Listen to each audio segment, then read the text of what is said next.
yet, but we do have more than a quorum, and we are past 2 o'clock. So I think we should probably go ahead and get started. For newer members, which we have quite a few, my name's Jeremy Ratliff. I'm the General Counsel of Kentucky Housing, and I also serve as the Corporate Secretary. And just to go over how this meeting's going to start a little bit, because it's going to be a little bit unusual from our normal process. We have a new chairperson who's been appointed to our board, and that is Mike Denham. Mike is Executive Vice President of Bank of Maysville, and he will be replacing William Summers as the chairman of our board. But Mike has not had the pleasure of swearing his oath to serve on our board yet. And so since our chairperson has not taken the oath at this time, the meeting is going to be opened by our vice chair, Secretary Johnson. She will confirm the quorum and the press notification, and then she's going to turn it over to me as the secretary to have, and I will have the Deputy General Counsel of Kentucky Housing administer the oath to 3 new members. In addition to Chairman Denham, we have 2 other members who have not yet taken the oath. One is Kathy Hinko. Kathy is someone who is not unknown in the housing world in Kentucky. She is the Executive Director of Metropolitan Housing Coalition in Louisville, and has in prior service, she's been the Executive Director of Louisville Metro Housing Authority, correct, Kathy? And has had various roles with them over the years. So we are happy to welcome Kathy to the board. And we also have Dr. Isaac Myers, who actually has not joined us yet, who has not been administered the oath. So hopefully he will be on by the time we do that. If not, then we will maybe take a pause and have him take the oath as well once he jumps on. So with that being said, I will turn it over to Secretary Johnson to open the meeting. Thank you, Jeremy. Thank you very much. With that, I will call this meeting of the Kentucky Housing Corporation December 10th, 2 p.m. meeting to order. And I would like to confirm that we do have a quorum. Yes, ma'am, we do have a quorum, and the press has been notified. Thank you very much. And with that, I will turn it back over to Jeremy Ratliff so that he may swear in our new board members. Jeremy, just before you do that, if I'm going to be sworn in, I want to make sure you know that I am no longer with Metropolitan Housing Coalition. Oh, okay. I wasn't aware of that. Yes, they have a new director. Okay. So I would not want to take an oath and and I was director of the Housing Authority of Jefferson County pre-merger. Okay. Yes. Thanks for that clarification. And do you have a new role that you want to share, or? It's a private advocate, especially with the League of Women Voters. Okay. Thank you. So Katrina Miller. Jeremy, it's Gail. Yes. Today's Kathy Hinko Day. That's the truth. Metropolitan Housing Coalition. Hey, I saw an email about Kathy Hinko Day a couple of weeks ago, but I failed to notice the actual date of that. So let's all celebrate Kathy Hinko Day as well in Louisville. So Katrina Miller, our Deputy General Counsel, is going to administer the oath as a notary public. So she will read the oath. It's the typical Commonwealth of Kentucky oath. There's lots of points in it where we can all have a chuckle. But Katrina will read it off in its entirety. And then if we could have Kathy and Chairman Denham each affirm that every aspect of that oath is true. Once she has read it off, then we will have the oath administered. Thank you. Great. Okay, it's a long one, so I will read the entire thing, and at the end I will ask you if you agree to express your consent.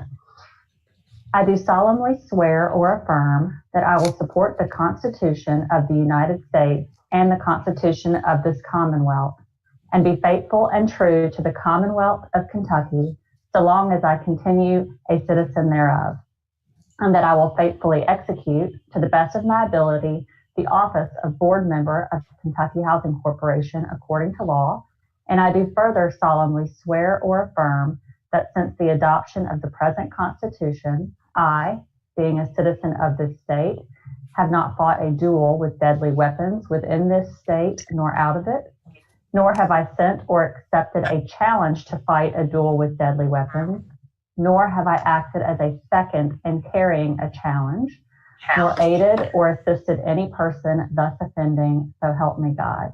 If you agree with those statements, please express your consent. I affirm. I affirm. Great. Welcome to the board. Thank you, Katrina. With that, we can now turn it over to our chair, Mike Denham. Mike, is it possible for you to share your video? Video? Yes, sir. I thought it was up. It's not on my screen. Yeah, let me see. No, I don't see him either. No, I can't see him either. No.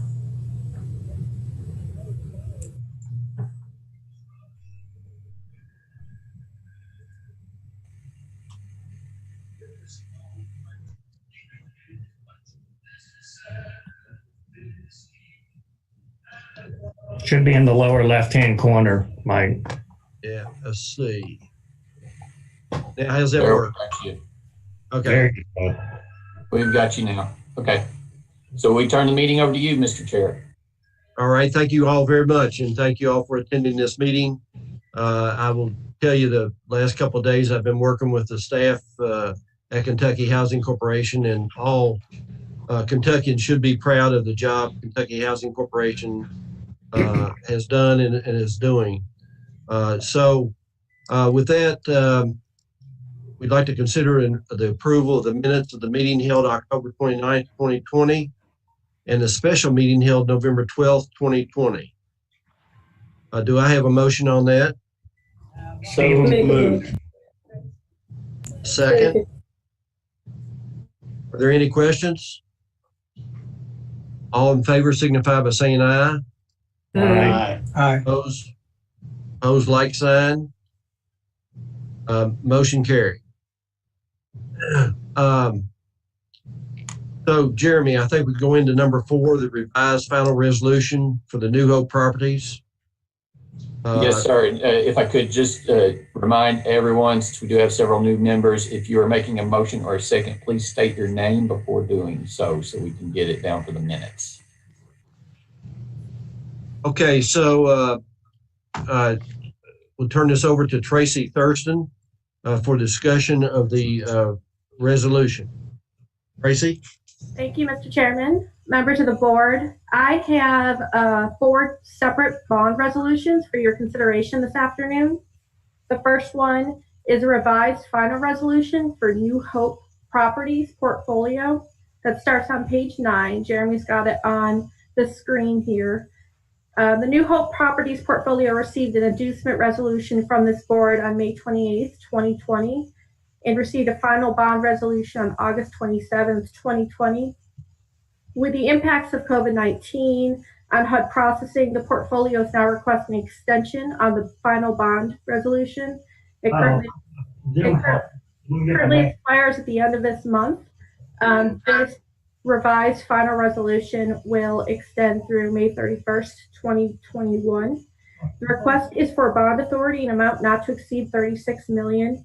The project involves the acquisition and renovation of 9 existing apartment complexes in Hopkinsville, Kentucky, with a total of 454 units. Essentially, it's a conversion of their public housing authority stock under HUD's Rental Assistance Demonstration Program. They do anticipate possibly closing this month, but we wanted to get this revised final resolution in front of you in the event it gets pushed into January. The development team is listed on your board agenda item, and staff recommends approval of the revised final bond resolution for New Hope Properties. Tracy, could I ask a question? Tell me about your development team. Have they done this a development like this before? They have, not in Kentucky. The community group is the developer on this, and they have done a lot of these, what's called rental assistance demonstration program conversions across the country. HUD has made a real big push to use this tool to essentially address the rehab needs of the public housing stock that's out there. So this group is very familiar with the RAD conversion process, as well as using Texas and bonds to do that type of rehab and that scope of work. So they're new to us, but they've been very, very good to work with throughout this process. So you all feel comfortable with these folks then, right? Yes, sir. Okay. Any of the members have any questions of Tracy? If not, I will entertain a motion to approve this resolution. Beverly, I make a motion. Do I have a second? Holly, I'll second. Okay, so we have a first and a second. Any further questions? Not all in favor signify by saying aye. Aye. Aye. Opposed, like sign. Motion carried. Okay, Tracy, final resolution for Winterwood II. Yes, thank you. This starts on page 19, and this is another revised final resolution. This is for Winterwood II Kentucky portfolio. They received an inducement resolution from this board on May 30th, 2019, and received a final bond resolution on October 31st, 2019. Due to COVID-19 pandemic, the impact on the financial markets, increased construction costs, and now the most recent restructuring of the USDA offices, there's been delays in closing.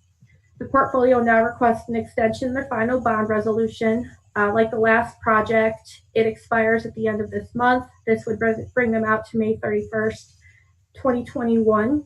The Winterwood II Kentucky portfolio is requesting bonding authority in amount not to exceed $17 million.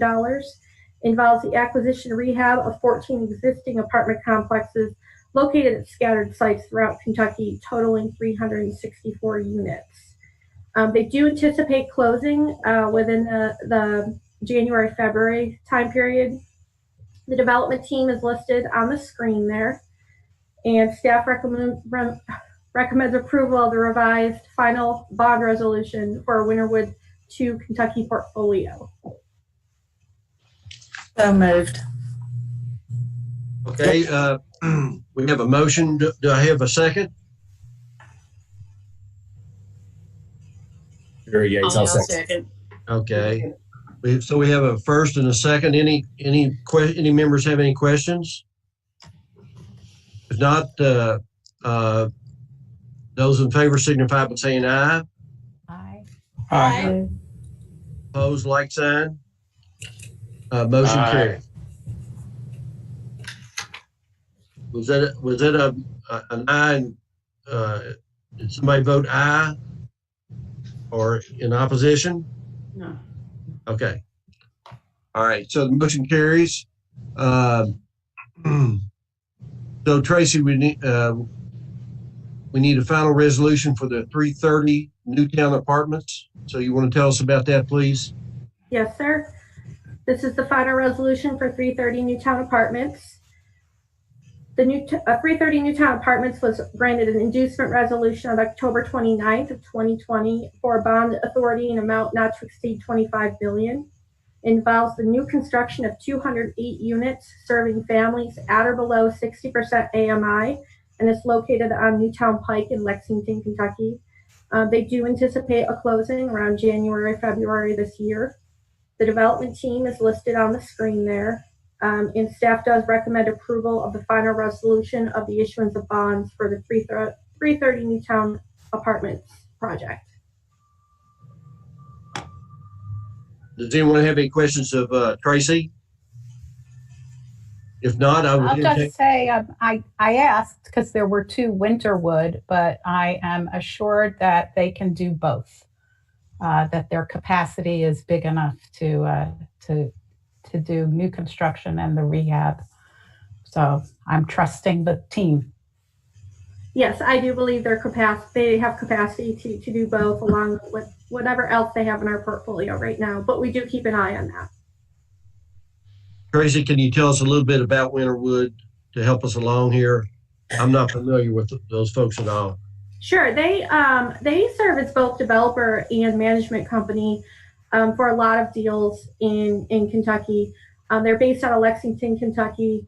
Their CEO is Mike Hines, and they've been a really good partner to KHC over the years. As a management company, they're very well respected, and they most of their projects, if not all their projects in our portfolio that we do compliance on, are in very good shape. And if they're not, they take steps to address them through coming in for tax credits, tax-exempt bonds. They also tend to serve as property management for a lot of rural projects. So that was the last bond resolution you saw. They rolled up 14 small rural projects into one bond issuance to address their rehab needs. This one just happens to be a new construction of over 200 units in Lexington, but they're a good partner to work with, and we speak very highly of them. Thank you very much. Any other members have any questions of Tracy? If not, I'll entertain a motion to approve this resolution. People make a motion. I'm sorry, I couldn't. Okay. So we have a motion and we have a second. All members in favor signify by saying aye. Aye. Aye. All opposed, like sign. Motion carries. Okay, so Tracy, you want to talk about Cambridge Square? Yes, sir. This is an inducement resolution for Cambridge Square. So this is the first time we're bringing this to you. It's very early in the process, and this will be brought back to the board like the other projects you just saw for final resolution when they get closer to closing. So this essentially will allow them to proceed with moving forward with a project and start incurring costs that they can charge eventually against the bond proceeds. So Cambridge Square involves a project in Covington, Kentucky. They're requesting bonding authority in an amount not to exceed $33 million. Involves the rehabilitation of 200 units. And this property has a project-based Section 8 HAP contract on it, covering 199 out of the 200 units. The development team is listed there on the screen. And as I mentioned before, as financing progresses, we will bring this back to the board to authorize the issuance and sale of the tax-exempt bonds through approval of a separate resolution. But at this time, staff recommends the board approve the inducement resolution authorizing the tax-exempt financing of Cambridge Square project. Tracy, can you tell us a little bit about the development team? Sure. This is the second project we've worked on with them.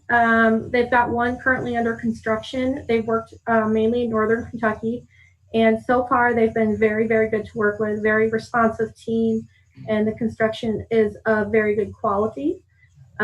This project in particular definitely has rehab, the rehabilitation needs to be addressed. Projects with the project-based Section 8 HAP contract on them, we definitely tried to get to preserve that HAP contract. So this rehabilitation will help preserve those affordable housing units for quite a while.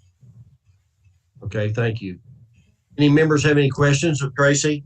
Well, I'll just say you might as well know where I come from right now. I certainly will want to know in the future how any of these fit into the analysis of impediments to fair housing choice and a fair housing analysis. And I understand there are many tools, and some tools will work better in certain parts of the state. So I'm not saying anything except none of these are in Jefferson County, where 42% of the state's African Americans live, who have a 64% rental rate, or conversely, only a 36% ownership rate compared to the 70% ownership rate for whites, and have a median income that is half that of Jefferson County. So, like I said, tools work in different parts, but I am always going to be looking to see that KHC is actually talking about how it fits into the AI and talking about racial and disability and female head of household and ethnic populations being, served well. So I'm just letting you know. Okay, thank you, Kathy. That's noted. Tracy, you want to address that further or in any way? Well, I think you'll see over the course of, the next year or so, and we could even look back, the majority of these bond issuances actually have been in Jefferson County, and I can share that information with you separately, Kathy. These bond deals work very well in more urban areas. They need to have scale in order to work financially. They're very complex, very costly transactions. So anything that has 100+ units generally works well with these deals, which is why you see so many units in these bond resolutions. So we have done quite a bit. Most of our bond work has been in Louisville, but I can definitely share some more information with you on that and how it works with the AI. Yeah, and that's why I'm just letting you know, and that I think if you have a HUD certified document of the analysis of impediments in a plan, then everything we do, there should be some statement about how it fits into that plan. And one or two sentences, not a lot. And when folks apply for tax credits for our program, when they do apply, they do have to notate how it addresses the analysis of impediments when they actually submit the application as well. But we can get into those details separately if you'd like to. Okay. Thank you, Gracie. Thank you, Kathy. And likewise, I'm a real stickler about making sure the rural areas certainly get their fair share. And those are things that we need to be conscious of the road. So are any other members have any questions? If not, I'll accept a motion to approve the inducement resolution for Cambridge Square. Move to Gail Lively. Okay, do I have a second? Holly, I'll second good. Okay, we have a motion made and seconded. All in favor signify by saying aye. Aye. Aye. Aye. Opposed, like sign. Motion carries. Thank you so much. Thank you, Tracy. Nice work. And up next is the presentation of the Kentucky Housing Corporation Financial Update as of September 30th with Jim Statler. Jim?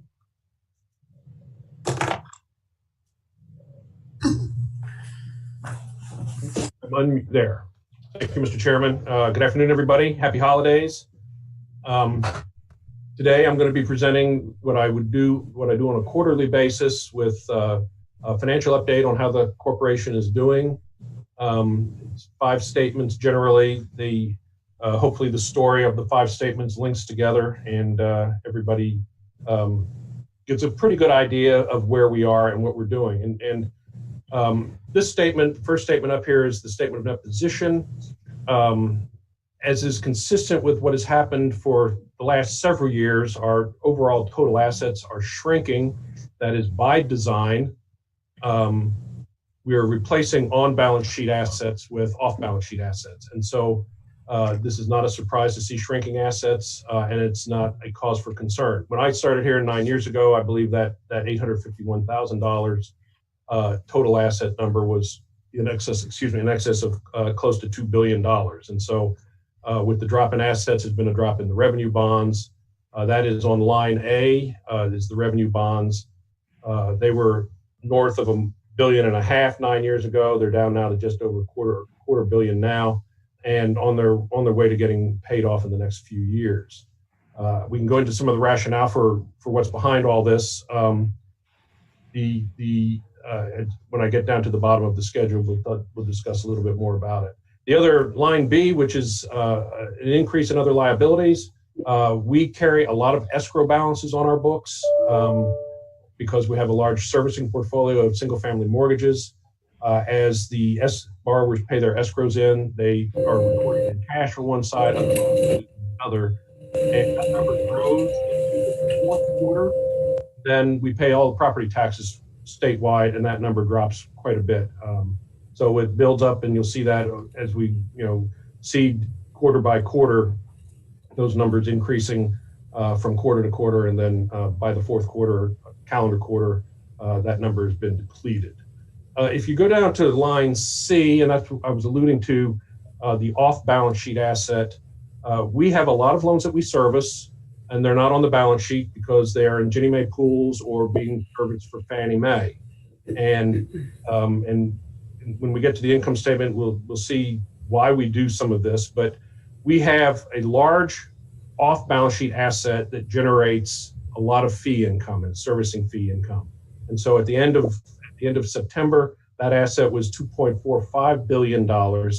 And the critical piece of that is not just it's not necessarily its size, but also what we're making on it. And we would like to see that number go up from quarter to quarter. And we do have a favorable move this month on line D. The weighted average net servicing fee increased from 32.7 basis points to 32.9 basis points. And so we have a $2.5 billion servicing portfolio that we're making 32.9 basis points on.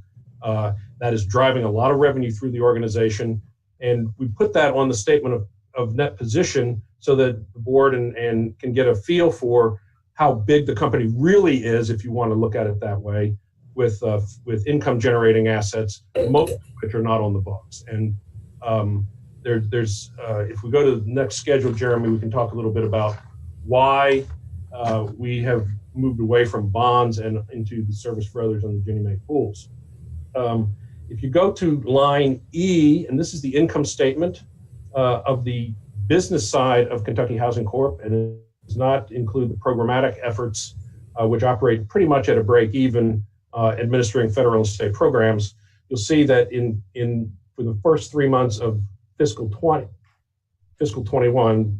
the September 30th, 2020 column, that our change in net position, which is the same as net income, is $16.47 million. That compares to $10 million for the same quarter last year, for a $6.5 million increase year to year. If you go up to line G, you can see where that increase came from. And that comes from gains on sale of loans on the loans that we originate. And so we don't get those gains if we finance them with bonds. We get a little bit higher service fee, but we don't get a high enough extra service fee to outpace the incredible gains that we're having selling the loans into the secondary market. I've got numbers through the end of December. The number is close to $19 million through December. That compares with $22 million for the whole year last year. So we're getting unbelievable prices for our loans. The capital markets love Kentucky loans, and they're willing to pay quite a big premium to get them. And this is the same story that, for the directors or board members who've been on for the last year and a half, that has been a trend, and that trend is staying. And so we're taking cash today by selling the loans for these gains, as opposed to putting them on the books and taking cash over the next 30 years as those loans pay off or make their payment. So analysis that we've run here says the present value of selling them for cash today is superior to deferring the income over time and putting the loans on the books. And so the decision based on present value of those cash flows says we're going to continue to do loans into the secondary market. It's been extremely profitable the last several years. It generates cash into the operating side of the corporation instead of the bond trust or the indenture, which is restricted for other purposes and not able to be used for operations. The other big change or Can I ask a question? So, I'll gladly pay you Tuesday for a hamburger today. So we take present value, and it's in excess of what you think over 30 years. But on the other hand, with those other things, you actually have income every year for 30 years. So do we need to put aside some of this as, to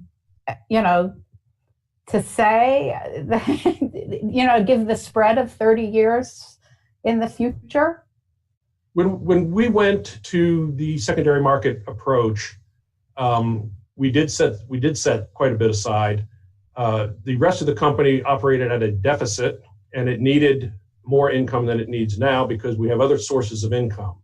One of those sources is fees generated on Jeremy's side and Tracy's part of the company, where we are doing a lot more multifamily lending and using the bond cap that we were using prior for single family lending. We're redeploying that bond cap and able to generate income and actually more units through the multifamily side. And so there is a balance. There's absolutely a balance.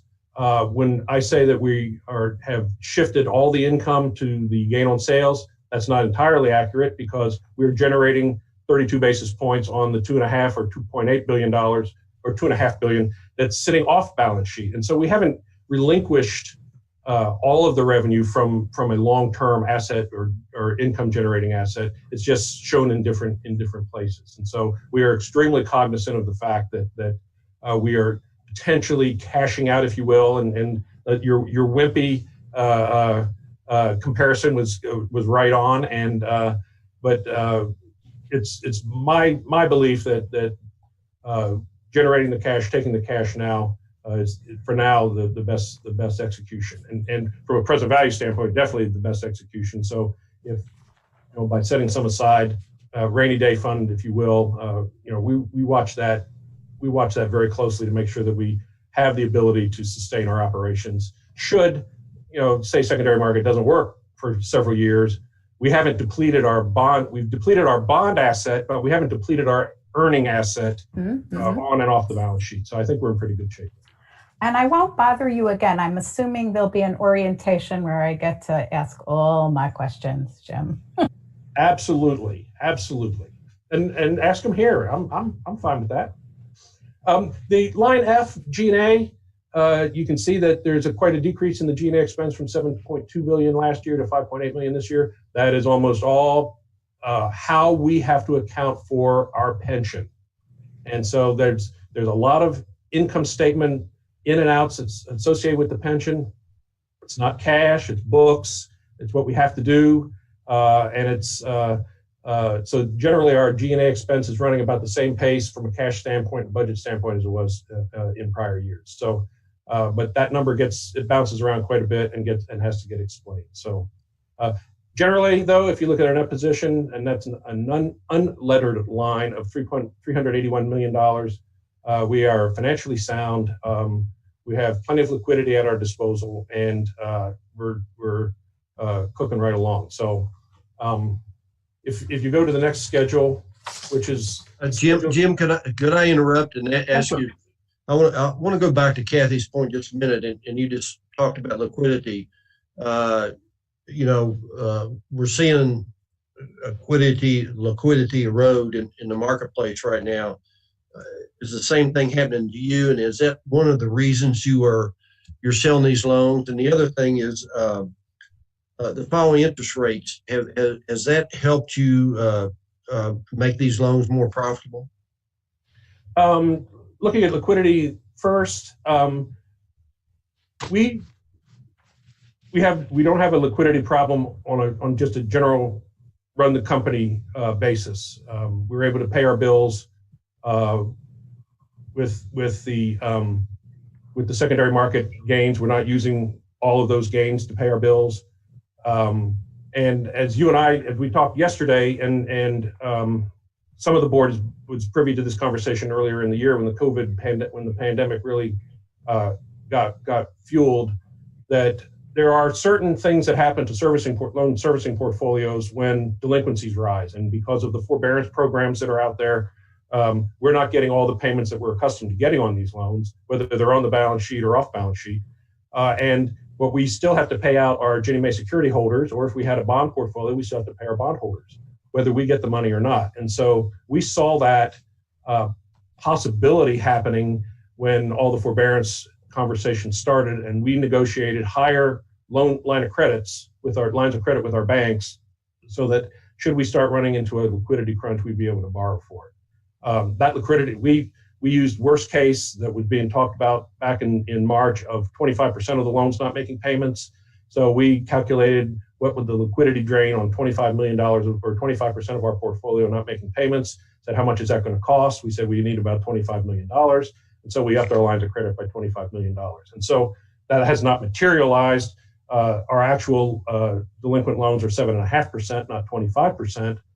So it has not been a negligible impact, but it has not been the disaster that we actually got the lines of credit for. And so, but from an ongoing standpoint, we are not having to tap those lines of credit because we do have enough income and generating enough cash to be able to number one, meet our operating expenses, and then second, meet the obligations on our bonds and our Ginnie Mae pools. And so we're losing liquidity to the tune of about $750,000 to $1 million a month. So each month that we get more and more forbearance, more payments that we're not getting, it's eating into our liquidity. That's a temporary eat into our liquidity. We will recover that with claims against FHA primarily, or with recovery of payment streams from our borrowers. And so it's just a matter of getting us through, a 12 to 24 month, hopefully no longer than that, issue here with the pandemic, and then we'll be getting some of that money back. We are getting, for borrowers who have claimed forbearance and then have gone back to work, we do file claims, and we're recovering money that we were out, March, April, and May. We're recovering it from FHA now through claims process. And so it's working. And we do not have a liquidity crunch to speak of at all. Your second question was, I'm sorry, Mr. Chairman? It was about rates, the decrease in rates helping the value of your loans that you've sold. Does that increase your profitability on those? Yes and no. When we build our pool, our Ginnie Mae pools, we actually issue 5 pools at a certain rate, and they're based on different unpaid principal balance of the loans. And the people who are a lot smarter than me in New York say that loans under $85,000 in Kentucky, in the Commonwealth of Kentucky, will never pay off, and we're willing to pay a lot of money in premium because we think those loans are going to last forever. I don't necessarily share that, and if you're wrong, if they are wrong, they paid me and they're wrong. If I put all those loans into a bond and I'm wrong, I have to write something off and go to the board and tell them I had to write something off. Mm-hmm. And so I'm not necessarily going to avoid it if the present value of it says to do it, but the present value does not say to do it. So I'm going to cash those out and not have the risk of runoff. So these loans have value in today's market because the lower the rate, the slower they will tend to prepay. And MBS servicing or bond servicing, it's not like buying a treasury where you have scheduled principal payments and it doesn't matter. You don't have what I call the borrower has a put against me. He can always pay me off, and he doesn't care that I paid a 10-point premium to get his loan. He can pay me off the day after I pay it. I write off 10-point premium. And so, but these loans, the lower rates, they will tend to not prepay as fast. Those of us who experienced 15% loan rates, when they got down to 8, people said, "Oh, these will never prepay. These 8%ers will never prepay." So everybody dove headfirst into the 8s, and 2 years later, rates went to 6, and all those prepaid. And I have written off these premiums in my career, and so it's not a pleasant thing to do. So yes, the lower the rates get, the higher the propensity of the loans to stick around. And if everybody can tolerate paying a 114 for a 3% Ginnie Mae security, which is going to yield them practically nothing, then so be it. But I don't want to make that investment, so I'm going to sell it to somebody. Okay. The pay-ups are better for higher rate loans, and so we started this program and selling these pay-ups when rates were 4.5% securities.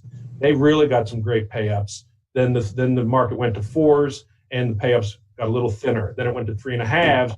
It got thinner, and now yesterday I sold 3s, and it was thinner yet. And so the profits were in the higher rate loans because those are really considered. First of all, they gave them a much more decent yield. But second, the thought that they would prepay was not part of the equation. And our loans that we made 2 years ago are paying off. And so, it's not a foregone conclusion that a 3.5% or 4% loan is going to stick around forever. And so, if rates go down to 2.5%, we're going to have another run of loans pay off. But right, the actual rate is creating less market. What it's making is home ownership more affordable, but not necessarily making the pricing of the loans you're selling into that market better or worse. Right. Okay. Thank you. Thank you. Statement in front of you now, which is the statement of cash flows. It's an abbreviated statement of all the cash that moves in and out of the company. I don't have anything actually marked on here. There's nothing particularly remarkable. Something I have brought up in the past is that if you look at in the bottom part of that, the fundings of housing mortgage loans of $159 million and the conversion of those loans to MBSs of $150 million, those are going to go lockstep together. That we're going to make a bunch of loans and we're going to sell or convert and sell a bunch of loans. And so they're going to be about the same amount each quarter. The big part of that is that we were able to fund $160 million of loans, and we only needed $95 million of line of credit money to do it, which means we do have a reservoir of liquidity that we manage that allows us to not have to borrow money to hold the loans, but to actually use our own liquidity to hold the loans and then sell them off. And so we have what I call my sawtooth chart. It goes for 30 days. We build, and then we settle our pools, and it goes back down to zero. And so, but this chart it took more liquidity in years past to originate the loans that we were originating than it does now, because we have been able to build up a little bit of a cash reserve. If we go to the next chart, Jeremy, please. This one, I've been here 9 years. This took me 5 of those years to really try to figure out. The top part of we're getting into the budget versus actual. Everything we saw in the first 3 statements was actual. This is the actual compared to the budget. And the second column, year-to-date budget, and the third column, year-to-date actual, are what we're comparing. And then the fourth column is favorable or unfavorable, actual versus budget. And I've got a couple things labeled here. If you go down to the bottom, and we'll work up from there, line H, the $1,979,000, is a favorable to budget figure. So for the first 3 months of the year, we are doing almost $2 million than we had budgeted that we'd be doing. Don't get too excited because there's a couple of anomalies in here that we need to talk about. If you go to line I, $1 million of that $1,979,000 is because our operating expenses are $1 million under budget. And we'll talk about that in a minute. If you go to line J, the other part of the $2 million favorable to budget is that we are almost $1 million favorable on the income side. The income side is what's above here that I do want to talk about. And there's a couple things going on here. If you look at line K, which is our rental assistance admin fees that we get from HUD to administer both our Section 8, both Section 8 programs, Housing Choice Voucher and the project-based, you'll see that we're $700,000 favorable to budget. We got a big slug of money from the CARES Act in May, and we deferred it because over time so that we could, for our June 30 audit, we didn't have all that income in a year that we hadn't actually earned it yet. And then my controller retired, and we have a very talented new controller, but what we didn't do is we didn't defer some of it at September. And so all of that money's going through in the first quarter, and it will not be repeated. We'll be on budget for the rest of the year, but that is a one-timer that's making the first quarter look great and the subsequent quarters not so great. If you go to line L, which is a negative to budget, we had budgeted as part of our reaction to the COVID, we had resurrected what we call the Unemployment Bridge Program. And that is where we assist using Treasury dollars, not HUD dollars, but Treasury dollars to make mortgage payments for folks that are adversely affected by whatever's going on, in this case, the pandemic. And we thought that there would be much more robust usage of that program than there has been. And that program requires that borrowers who have lost their jobs to eat into any financial reserves that they have before they can qualify for this program. The forbearance program under CARES Act, you don't have to do that. And so the folks are opting for the straight forbearance as opposed to chewing up some of their financial reserves. And so we don't have as much income there. And when we get to the expense side, the expense that we incur in support of that program is favorable to budget on the expense side. So net, it's not having an impact on the bottom line, but it does show up as an unfavorable budget variance on the income side. If you look at the two lines, the two M lines, if you will, loan servicing and home ownership. Home ownership is our single family lending program. And then loan servicing primarily is our single family servicing. And so home ownership dates the loan, like they like to say. They have it for 60 to 90 days, and then servicing is married to the sucker for the next 30 years. And so we had started the budgeting process before the pandemic. We've completed the budgeting process after the pandemic, and we put some conservativeness in both our production numbers and our servicing numbers. The production numbers, because we didn't really know what was going to happen to loan originations, and so we put a little bit of conservativeness in that. And in servicing, we knew that we were not going to get all of the servicing dollars that we were expecting because we were going to have a lot of payments in forbearance. And so we dropped that and went a little bit conservative on that. Production is great, so the home ownership numbers are better. We're getting higher fee income there.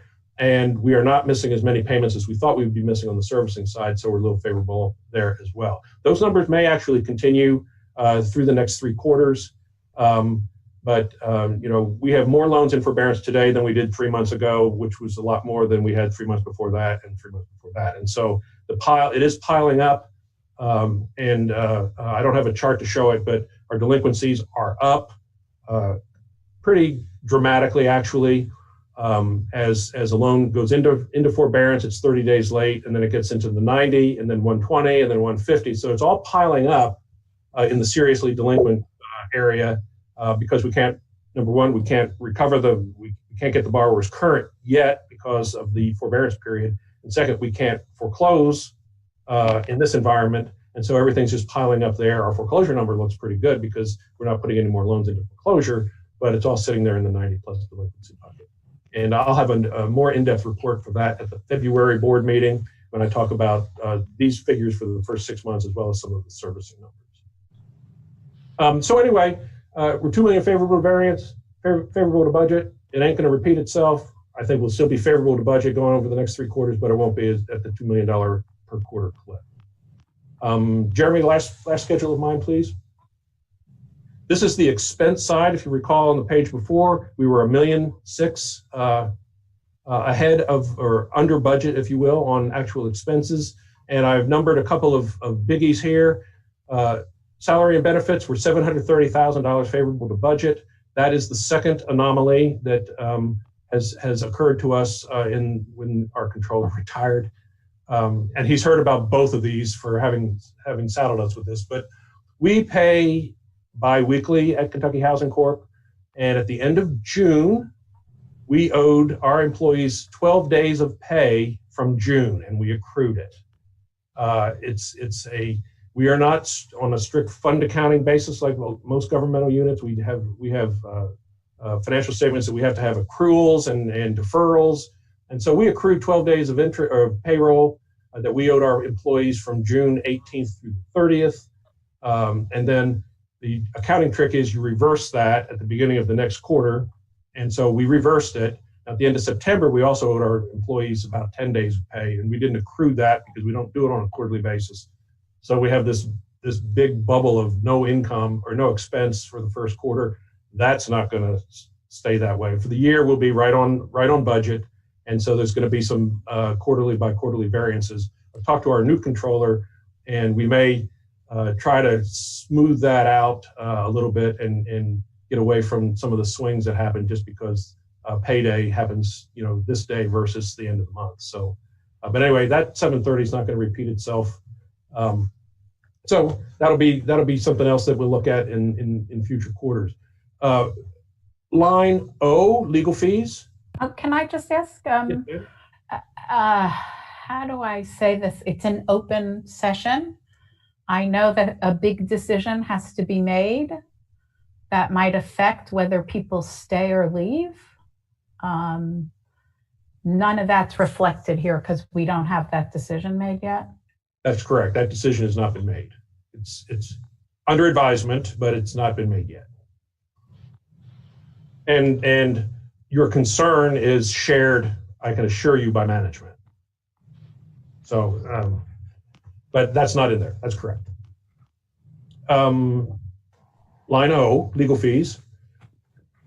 The major expense of the unemployment bridge program is attorney's fees. And so we budgeted a lot more activity. We budgeted more admin. We didn't get it on the page before this.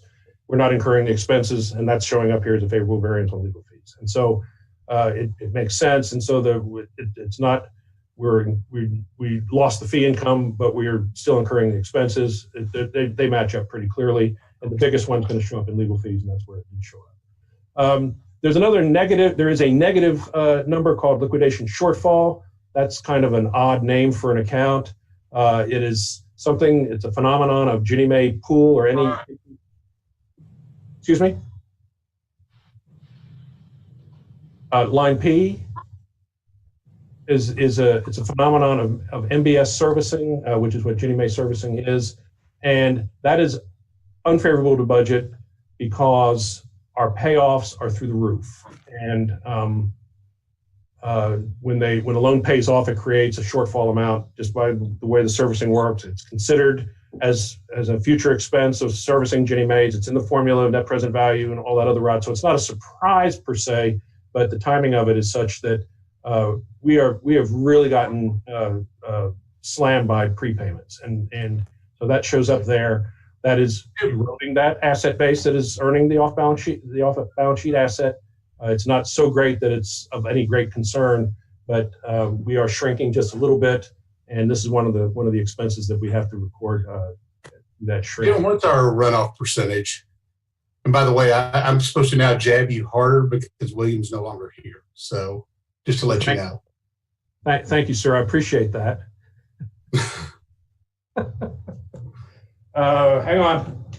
I gotta get my payoff information here. That's okay. You can send it to me later unless anybody else. It's right here. Through September, our annualized prepayment rate is 15 to 16%. So that's not bad. That's if you're a PSA animal, it's about 2.5 or 250 PSA. It's faster than if you look a year ago, it was at 9 and 10%, and so it's really running quite quickly. Go ahead. I'm sorry. It's running off quite quickly, and as we've had this conversation with Winston, and I've had it with my fellow deputies. I'm a private sector servicer, and the worst thing that can happen to a private sector servicer is the servicing runs off, because that's where the bread and butter is, and it's awful because private sector pays for that income stream. We don't here, but the private sector does. So the worst thing that can happen to them is the loans run off and prepay. At our organization, our mission is to get people into the home ownership area by making loans available to first-time home buyers that can't get them in the private sector per se. And when those pay off, that is a success story for us. We've got somebody into the home ownership world. They are of such means now that they can refi and get a cheaper mortgage, or they can sell their home at a profit and move up into another home. And so long as the prepayments are what I call voluntary prepayments, they're doing it because they're moving up and not involuntary, which is a foreclosure, then I'm happy. And am I happy I'm losing future revenue stream? Not so much, but am I happy because we're fulfilling the mission that we exist for? I'm ecstatic. And so it's a lot of work, it's a lot of peddling, and we're not making any great progress. For every loan that pays off, we're replacing it. But it means it's working. It means the mission is working. And so for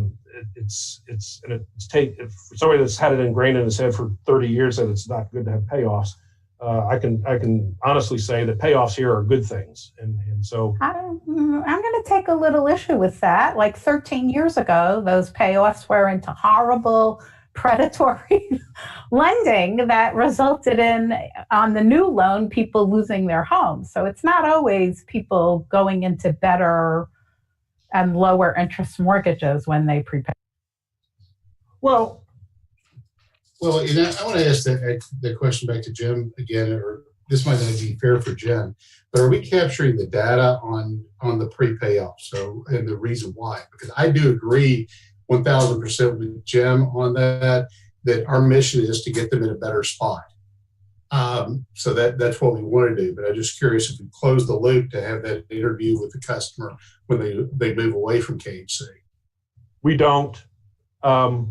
We do not try to recapture the payoffs because if we don't exist to compete with the private sector, and so if they're able to voluntarily pay off, they're making a decision that to go elsewhere because they can, and if they're going elsewhere because they can, then our job is done.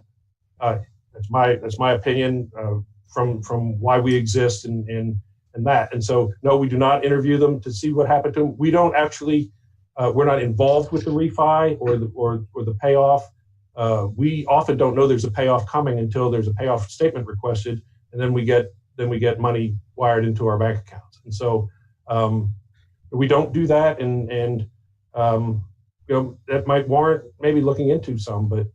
Well, and it might not be in your world, Jim, but from a program perspective, it probably might be, because again, I agree 1,000%. I very seldom agree with you. Again, I've been told I've got to start jabbing at you a little bit more, but I agree 100% with what you're going is the mission.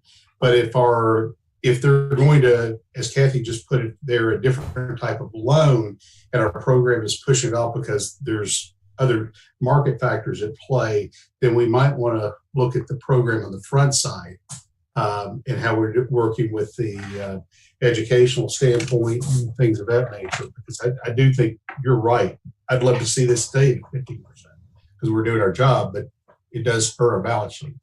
My organization actually looked at all of the foreclosures for 6 months in 2000, residential foreclosures as they were filed for 6 months in 2007. And as many people had owned their home for 10 years, and it was the new loan that they lost their home on. So, and I just want to remind you that KHC is the finance agency, and but you also have the analysis of impediments to fair housing choice. That's yours to, administer along with DLG. You have a whole nother part of KHC, and so we should know what is going on and whether people are successfully just lowering their interest rate and doing great, or whether they're falling into predatory lending. I think it's very important to know that. And KHC almost lost its shirt because we didn't know that, 13 years ago. Not you alone. I'm not blaming KHC, but I'm just saying we need to know more because there's other parts to KHC. Point well taken. Point taken. Jim, I just may say that I'm really impressed with the way you handle your numbers and way you explain them. And so, do you have anything further that you want to discuss today? No, I'm done. And this requires no action except an ear and comments. No board action. Any members have any additional questions? I want to agree. This was you explained things super well, and I'm sorry I'm not jumping at you. I'm jumping at the world in general. No, Kathy, that's a point well taken. I mean, I was lending in that for a different company. I was lending into that market, and Countrywide came and tried to sell us a product, which was the payment option arm, and that got a lot of people in trouble. And I asked the salesperson, I said, "You're selling a loan that can neg-am on these people, aren't you?" And he said, "Well, we don't use that term anymore." And I said, "I don't care whether you use the term or not. You have a product that can neg-am. We're not going to offer it." And so, there are choices out there at the lender standpoint also not to lend using those type of predatory, no matter how good it looks to the borrower. But it did happen, and you make an excellent point. Jim, can I ask this one question? A direct KHC loan to a couple buying a house right now, what is the average interest rate that you're charging? We're out at 3. If you need down payment, if you're getting down payment assistance, it's 3.5%. If you are bringing down payment with you, it's 3.25%. Okay, so just above the secondary market a little bit. Yeah, it's we now our originators are not permitted to charge points to the borrower. Right. Okay, and so the cost of the transaction is a little bit less, and then almost all of our business comes through with down payment assistance now. And so it's not in the old days, it was a rate issue because borrowers were able to accumulate some down payment, and that's not the case with a lot of borrowers now. And so they can make the monthly payment, they just can't get their foot in the door. And so we do lend them the down payment assistance. Have you seen an increase in applications or a decrease this fall? We're running a little bit behind last year, but we had a very, very aggressive Fannie Mae product last year that we were doing. I think we were doing, we did 300 million. So we were doing 40 to 50 million a month in that. And Fannie Mae pulled that product. And so we don't have that product anymore. It was a great product for the borrower. It was targeted to affordability. It was not a product that we were going to be able to make a whole lot of money on, but they pulled it, and we could not match it because it was a conventional loan that didn't have MI on it. We sold it to Fannie at their credit risk instead of retaining the credit risk ourselves. We could have done it with credit risk to ourselves, but we sold it to them. So we got a small servicing fee, and it was a great product for getting folks into houses. But not particularly, not one that we're going to chase if we don't have Fannie Mae's pockets behind it. Okay, thank you. Any other members have any questions for Jim? If not, we'll move right along to Jeremy. And Jeremy, you have an update to the signatory authority. Yes, sir. Thank you, Mr. Chairman.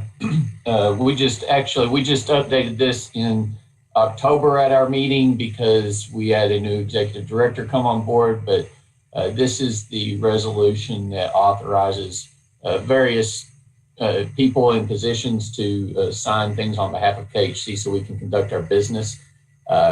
The board delegates authority down to the executive team so that we can carry on the day-to-day affairs of the corporation. Since we have a new chairman coming on board, we need to update it because our current signatory authority shows William Summers as the chair. So we need to get this updated to show Mike Denham as our chair. And so that is our what we bring before you today. Staff does recommend approval of this resolution. And that is the only change to it from what was done in October. Okay. Do we have a motion to that effect? So moved by Katie Smith. Beverly, second. Okay, thank you. We have a first and a second. All in favor signify by saying aye. Aye. Opposed, like sign. Motion carries. Okay, Jeremy, you want to talk about the board of directors' regular meeting schedule for the next year? Yes, sir. At the last meeting of the board each calendar year, we ask that the board approve a resolution establishing the schedule for our regular meetings for the following calendar year. Per our bylaws, the board is to meet the last Thursday of February, April, May, August, October, and then the second Thursday of December. We are bringing this item to you for your approval for next year's schedule. I will call your attention to the fact that we have an added meeting to this schedule for March. That would be the last Thursday of March. Some reference was made earlier to a large decision that needs to be made by the board in 2021 during this fiscal year. And I think most of us are aware that that is related to the pension.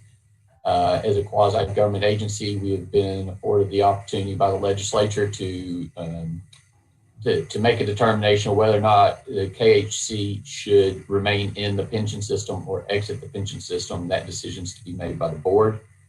We are setting that meeting in March for the board to actually vote on that decision and make that determination at that time. There's a good deal of work that has to be done to complete that process once the board does make that determination, and all that work has to be completed in April.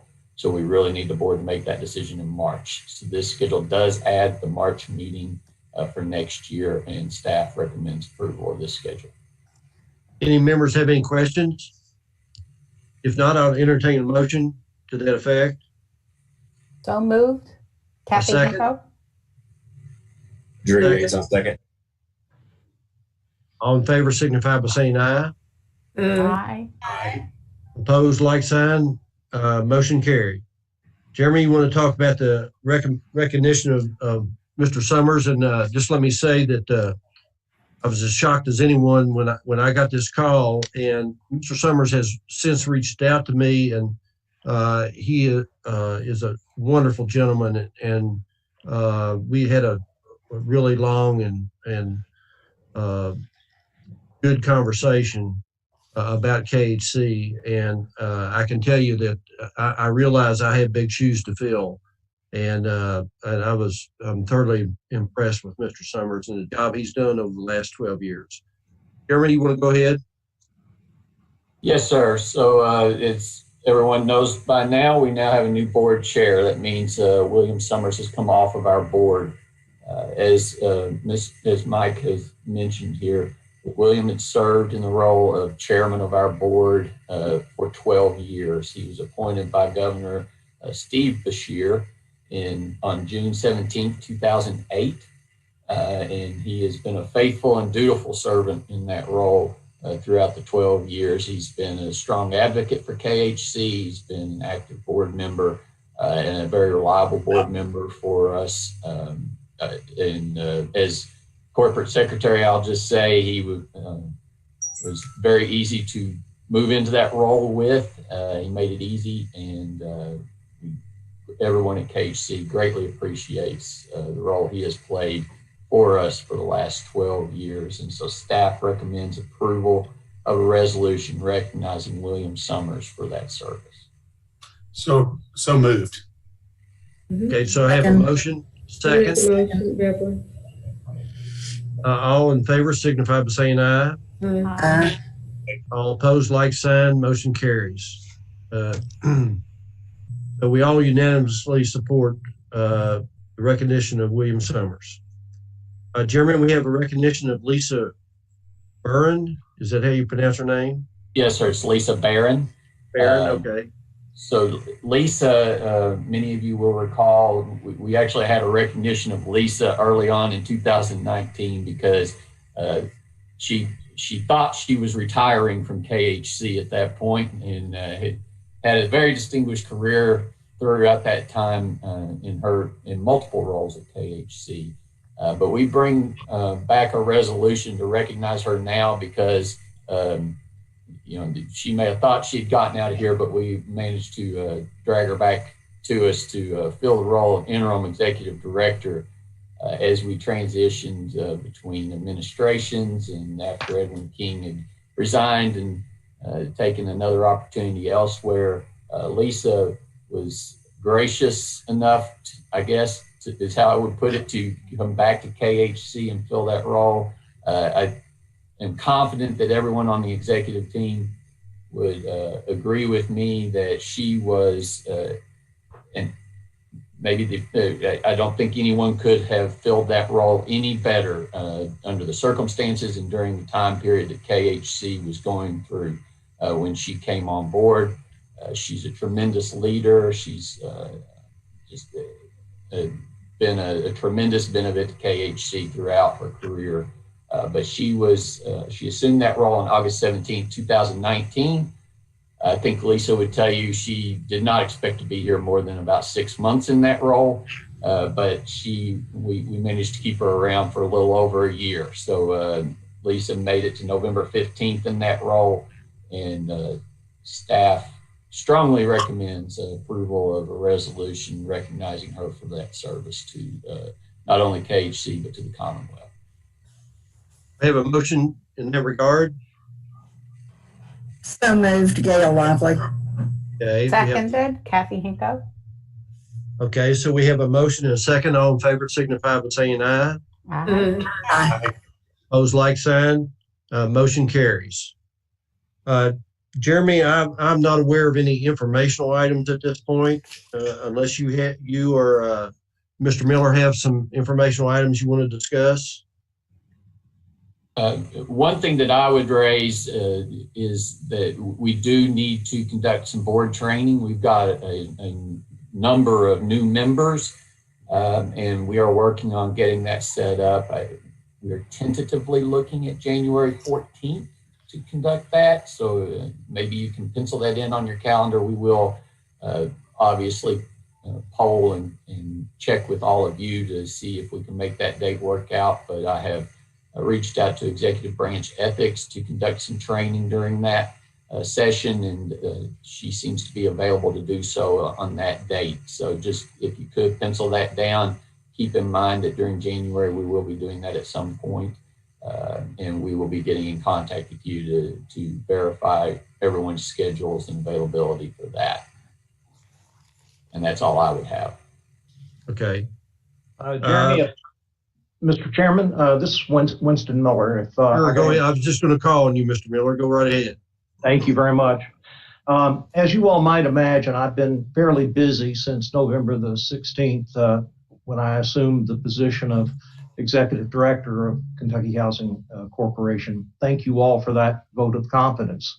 All of the leadership and the staff at Kentucky Housing have been extremely supportive and cooperative in getting me up to speed. As you may imagine, I still have a way to go, but it's going smoothly, and I really do appreciate the support of the staff and the leadership. I also want to express my appreciation to Lisa and to Chairman Summers for their assistance in this process. Lisa has gone out of her way to be cooperative in every possible way that she could be, to ensuring that I'm familiar with the issues that she was familiar with upon her departure.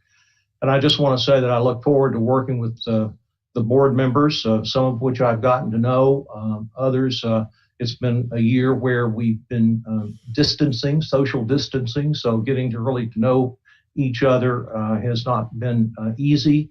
And I'm, of course, looking forward to that improving into the next year. And finally, I just want to wish everybody a happy holidays, and we will see some of you in some of the pension meetings that are yet to be scheduled in January, those that are serving on that committee. And then we'll be seeing the others at the orientation training that choose to participate in that in January as well. And then I think we'll be into a board meeting in February. So thank you very much. Thank you, Mr. Miller. We appreciate your effort and your hard work. And I appreciate you working with me over the last few days. Are there any other questions or any information items that the board or staff want to bring up at this point? Okay, if not, then just let me say how impressed I am with the staff of KHC and how much they've helped me over the last few days, and I really appreciate that. I want to offer all of you all a wonderful holiday season, and especially stay safe. So with that, I'll take a motion to adjourn. I make a motion, Beverly. Okay, second? I'll second, Holly. Okay, and all in favor?